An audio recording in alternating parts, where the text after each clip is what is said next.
গ্রামীণ ব্যাংকের ওয়েবসাইটে ঢুকলেই উপরে লেখা আছে দেখবেন যে ব্যাংক ফর দ্য পোর, অর্থাৎ গরিবের ব্যাংক। এখন গরিব যদি নাই থাকে, তাই না, মানে কনসেপ্টগুলো চিন্তা করেন। একটা ব্যাংক চালাইতে হলে আসলে গরিব বানাইতে হবে। তো গরিব যদি বড়লোক হয়ে যায়, গরিব যদি স্বাবলম্বী হয়ে যায়, তাহলে কিন্তু আপনার ব্যাংক চলবে না।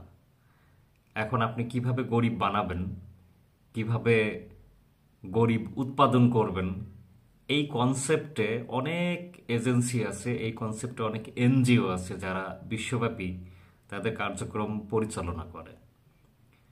তো গ্রামীণ ব্যাংকের এই বিস্তারিত তথ্য জানতে হলে এই চ্যানেলে চোখ রাখেন, সাবস্ক্রাইব করেন, কমেন্ট করেন।